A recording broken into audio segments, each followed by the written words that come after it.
Hello, welcome to my studio, my lovely organised studio, where I film videos. My wife calls it the dining room, she's wrong. Today we are taking a look at the game Venice, or Veni, or Ven Ice. This is the spiritual successor to Ragusa, a game I love, and this is also coming from Braincrack Games. So, first thing to say is this kind of papery board, it will not be papery in the final production copy. It will be quality, just like the components in Ragusa. That being said, the rest of the stuff in this prototype is lovely. We have some pirate 10 coin plastic money, which is cool to get in a prototype, and the meeples and bridges and boats are an approximation of what they are, having been quickly 3D printed. So it's nice to get a general idea, but don't buy too much by it. One of the big changes, of course, will be in the final game that boats can stack on top of each other. Venice is a pick up and deliver game. You will be moving one of your boats around the canals on your turn and taking various actions. To do that, you need to get your little assistants out on the board. The first places they start on will indeed give you what they're called, give you a little assistance on them and the rewards for them. As if you ever stop at a building, you get to move your assistant round and they will push on anyone who's in front of them, so it can pay to be the first person on there. Once you get round to the next action, you can use all the actions that you have previously stood on or are standing on now. So you're going to have a total of 4 benefits that you can take, as long as you can take per benefit, as long as you can take everything it says on it. So here I will get the reward. If I'm at the 4th spot, I will lose what was that called? Intrigue. I always get intrigue and influence mixed up. I'll lose an intrigue, which is good. You don't want too much intrigue, and I'll gain 2 points. I can lose another intrigue and gain 2 points. I can lose another intrigue and I can get a grey good, which is probably stone, thinking about it. So that's kind of how buildings work. Any amount of people can be on the last space, but if you move up, you push the other people up if no one is on that last space yet. There are a couple of printed buildings on the board as well, or 3, which is not a couple, it is one more than a couple, and these activate in slightly different ways. You will never get assistance on these buildings. So on your turn, you can play an influence card if you have one and take its action. You will move your gondolier. You have 2 boats but only 1 gondolier, and if you want to stay on your boat that you're on, it's going to cost you. Otherwise you will move to your other boat. Then you will move your boat from the dock where it is to another dock. Now that could just be one dock, and your first move is free. So what you do is take this barrel to remember where you've gone and place it over the first cost. And then I can move there. And if I stop there, I can place out an assistant and activate that building. However, if I pass this building, I can simply activate any assistants that I have there. I'll only ever have 1, but I can take the actions. But then I have to carry on paying for my journey, and I could, in theory, go around the whole board, paying as I go, to take loads of actions. If I pass one of my own boats, I can trade goods between them. And if I pass an opponent's boat, I either have to pay a scroll or gain an influence. Influence at the end of the game is really bad, because the person who has the most influence gets investigated by the Inquisition and they will lose the game. They can't win. Also, if you get to the top of the influence track, you're going to be scoring -2 each time you should go further forward on it. But you can choose in that situation whether to take an influence or pay a scroll. If you want to stop on a space where someone else is, you can do that and there's no fines. You just use the building as normal. And like I say, in the finished game, they will stack on top of each other. Then you can, after you've activated, then before you activate the building you've landed on, you will hand in any missions that you have completed. So you can complete one mission per turn, and they are things like delivering a certain amount of goods to an area. In fact, they're all like that. 2 silver, 2 orange to the library. What's interesting about these, you get an instant reward, but then you can tuck them under your player board and get an ongoing upgrade. You can do this 3 times, and once you've done more than 3, you can discard one and keep on and put the new one there, as it were. Once you've got rid of one, you can't put it back though. And these are really cool, and they give you really powerful benefits.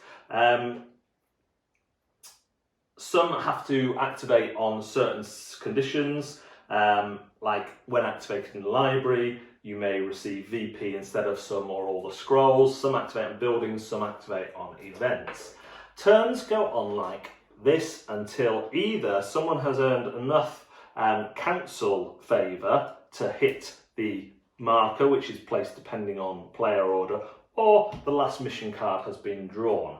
And that means you have 2 ways, if you think you're winning, of rushing the game, which is quite nice.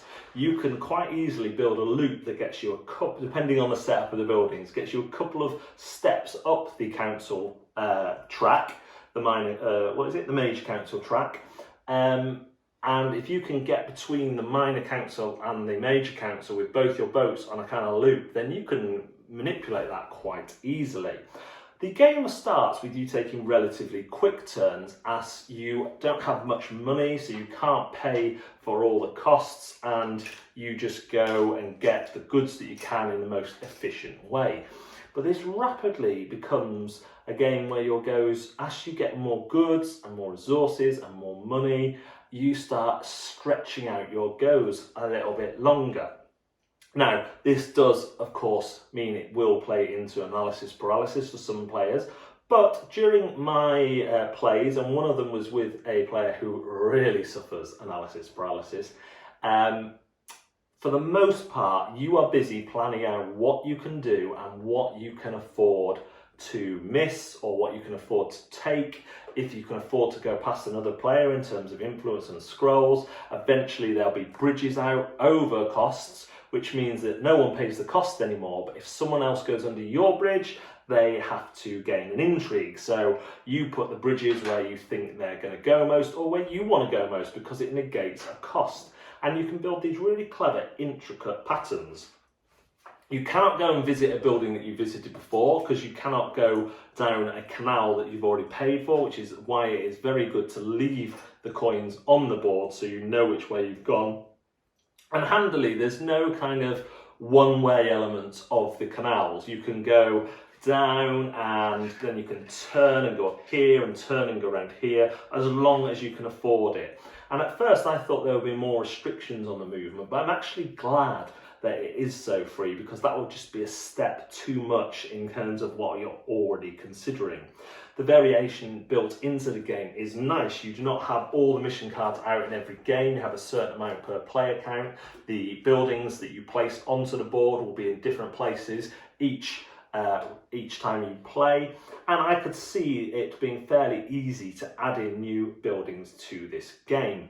There is loads to like about this. In terms of Ragusa versus Ragusa, it is fair to say that this, I feel, is more complex than Ragusa, and is not going to play in that same under an hour time. There is more going on, there is more complexity to what you can do on your go. You can take a big route round the canals. Certainly in the last third of the game, that is going to lengthen out the turns. However, like I said, you would generally be thinking about where to go and where to stop on, and giving yourself a few options while other people are taking their turns. But yes, even if you're playing with quick players, it is a game that is going to take longer than Ragusa. It will take more consideration, but I think it's a great next step.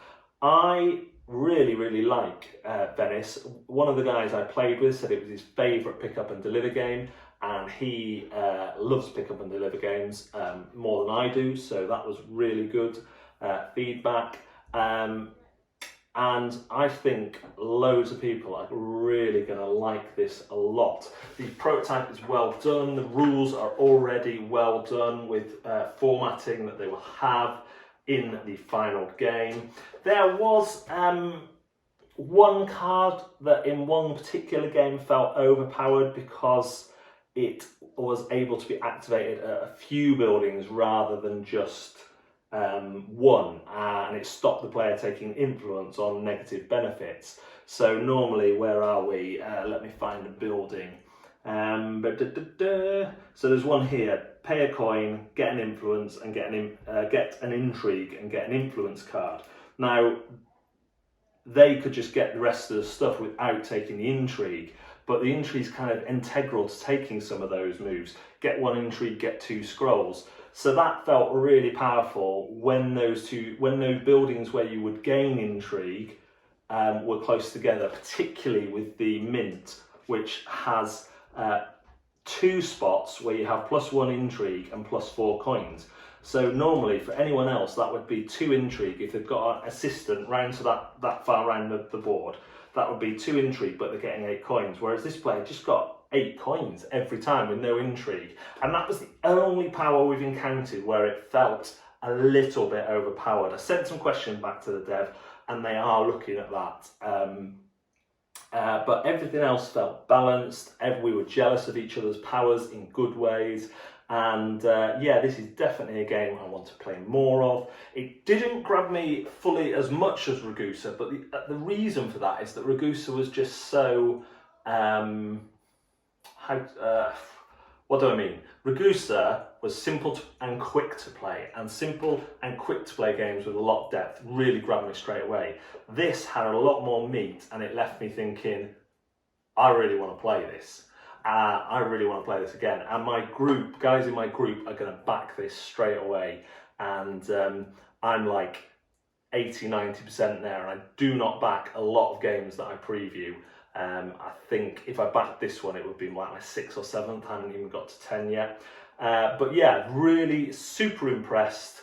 If one of my group wasn't backing it, it would be a definite back for me, because I want this game in our group collection, and definitely one that adds a lot more thought to pick up and deliver, which is often done in simpler ways. Check out the link down below. Thanks very much for watching Board Deck and Dice. As usual, we'll see you again next time.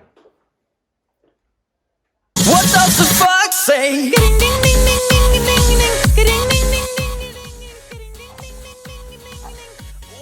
Don't you forget about me. What the fox say? Happy, happy, happy.